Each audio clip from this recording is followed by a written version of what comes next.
राम बाबा विद्या मंदिर inter college के online classes में आपका एक बार पुनः स्वागत है। गणित की श्रृंखला चल रही है बेटा। इसी क्रम में हम आते हैं सवाल नंबर 19 पे। 19वां सवाल 18 नंबर तक हो गया था। 19वीं पे आते हैं।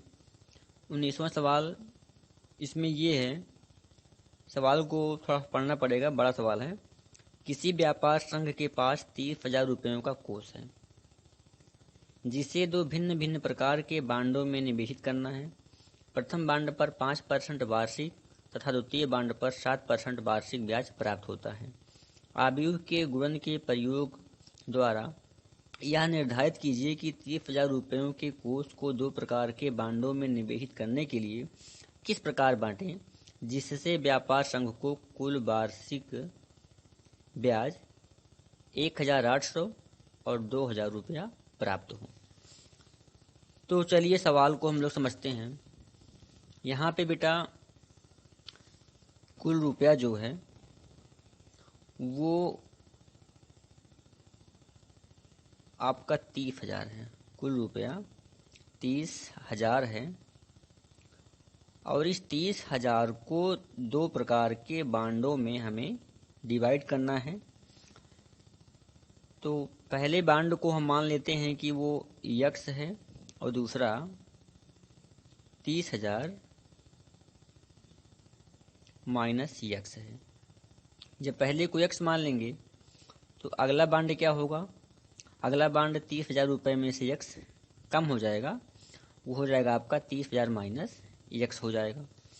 अब कह रहा है कि जो पहला बांड है इस पर हमको 5% ब्याज मिल रहा है वार्षिक, और इस पर हमें दूसरे वाले पर 7% ब्याज मिल रहा है वार्षिक। ध्यान से समझिएगा। फिर कह रहा है कि इन बांडों को कितने रुपए में डिवाइड किया जाए, जिससे हमको पहले सवाल में कह रहा है कि 1,800 1800 कुल जो ब्याज मिले, कुल ब्याज वो मिले 1,800 रुपया। इसके लिए बेटा हमको ये ध्यान देना है कि यक्स पे 5% ब्याज मिल रहा है और दूसरे वाले बांड 30,000 माइनस एक्स पर 7% ब्याज मिल रहा है। तो यहाँ से कितना प्राप्त होगा, यहाँ से कितना ब्याज प्राप्त होगा? इन दोनों का जो योगफल होगा वो 1,800 रुपये होगा। तो 30,000 में जो यक्स है उस पर 5% है, तो यहाँ से कितना ब्याज प्राप्त होगा? यक्स का 5%, अर्थात यक्स गुणे 5/100। ये हो गया बेटा आपका 5x/100, ये ब्याज प्राप्त हुआ। और यहाँ से हमको 7% ब्याज प्राप्त हो रहा है इतने पर। तो 30,000 माइनस यक्स रुपये पर कितना ब्याज प्राप्त होगा? 30,000 माइनस यक्स गुणे 7/100। ये हो गया बेटा आपका 30,000 और माइनस यक्स कटेगा नहीं, ये इसको हम लोग क्या करेंगे, इसी प्रकार से लिख देंगे। ठीक है, ये दोनों हो गया। अब इन दोनों का जो योगफल होगा वो बराबर होगा किसके? 1,800 रुपये के। तो इनको जब हल करेंगे तो ये बेटा हमको मिलेगा 5x/100 और प्लस 30,000 माइनस x/100 और ये बाहर 7 रहेगा आपका। ये दोनों ब्याज हैं, ये इतना ब्याज मिला है यक्स रुपये पर, यक्स वाले बांड पर, और ये बांड मिला है 30,000, ये ब्याज मिला है 30,000 माइनस एक्स रुपये पर। ये दोनों जो ब्याज हैं इनका जो योगफल है वो 1,800 रुपये है। ठीक, अब हम लोग क्या करेंगे, इनको सॉल्व करेंगे। यहाँ पर भी 100 है, यहाँ पर भी 100 है, 100 100, इनका जो एलसीएम होगा वो 100 ही होगा। तो बेटा जब डिवाइड करेंगे, सॉल्व करेंगे, तो यहाँ पे 5x आएगा, चूंकि ये दोनों कट जाएगा, प्लस ये भी कट जाएगा, तो ऊपर वाला केवल बचेगा। यहाँ से इसमें गुणा करना पड़ेगा।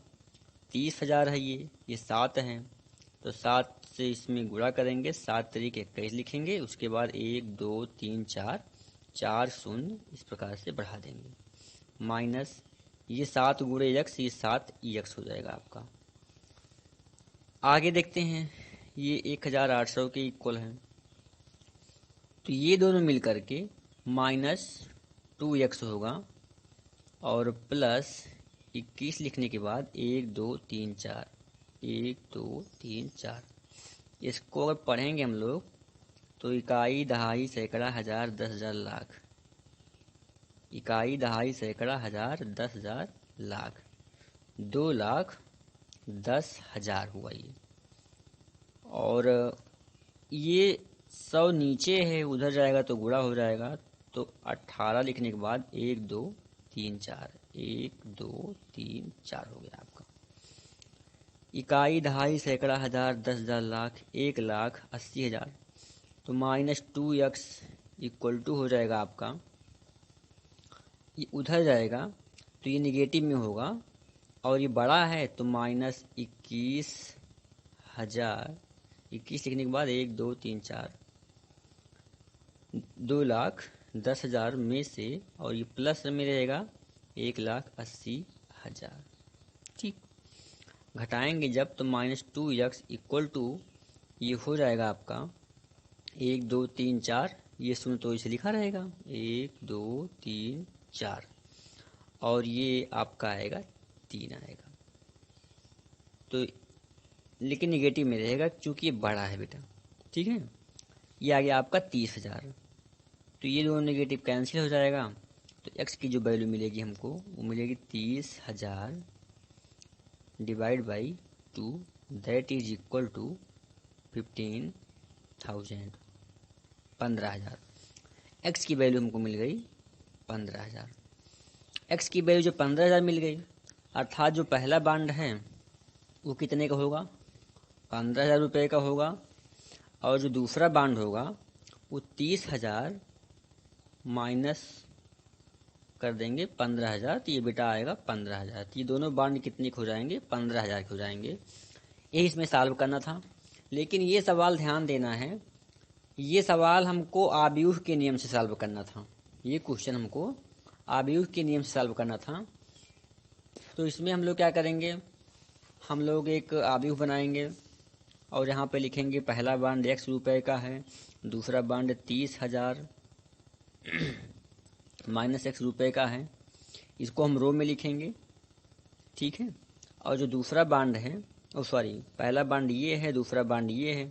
पहले बांड पे ब्याज कितना मिल रहा है, हमको मिल रहा है वो 5%, और दूसरे वाले पे हमको जो ब्याज मिल रहा है वो 7% मिल रहा है। इसको लिखेंगे कॉलम में, ये रो में लिखेंगे, इसको कॉलम में लिखेंगे। अब यहाँ पे मल्टीप्लाई लगाएंगे। अब क्या करेंगे, इसका ऑर्डर कितना है, एक ही रो है, 1 क्रॉस स्तंभ कितने हैं, 1 2 2 है। यहाँ पे एक रो है, 2 रो है, और स्तंभ कितना है, एक स्तंभ है। तो ये दोनों इक्वल हैं, जितना इसमें स्तंभ है, 2 स्तंभ है, उतना इसमें पंक्तियां हैं, 1 2, ये बराबर बराबर है। इनका गुणा संभव है, तो हमको मिलेगा क्या, 1 क्रॉस 1, अर्थात हमको एक ही पंक्ति मिलेगी और एक ही स्तंभ मिलेगा।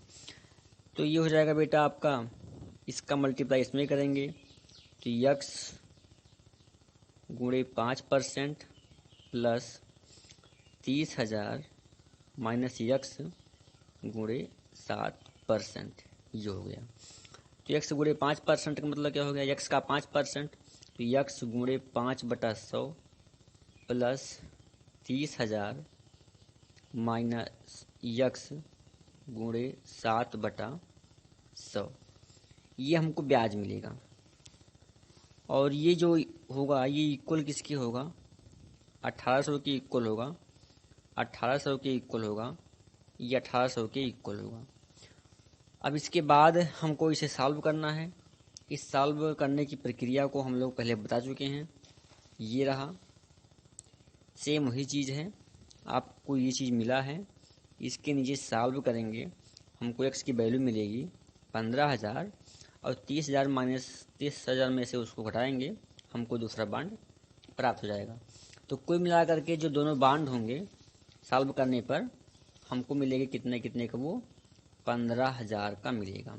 दोनों बांड 15,000 रुपये के होंगे। ये आपका था सवाल नंबर कौन सा था भाई, 19 था। अच्छा, इसी में एक पार्ट और है, बी वाला पार्ट है। बी वाले पार्ट में कह रहा है कि कुल ब्याज हमको जो प्राप्त हो, कुल ब्याज वो 1800 ना प्राप्त हो करके 2,000 रुपया प्राप्त हो। तो इसमें कुछ करना नहीं है, इतना लिखेंगे, ये करेंगे, जहाँ पे 1800 है वहाँ पे हम लोग कर देंगे 2,000। इसको आप लोग सॉल्व कर लीजिएगा। सॉल्व करने के बाद अपना नोट्स दिखाइएगा और समझ में नहीं आएगा तो बताइएगा। केवल इतना ही करना है, जहाँ पे 1800 लिखा गया है वहाँ पे हमको लिख देना है 2,000। यहीं से यहाँ से आपको आसानी से इसका आंसर मिल जाएगा, नहीं आएगा तो बताइएगा। अब अगले वीडियो पे आते हैं हम लोग।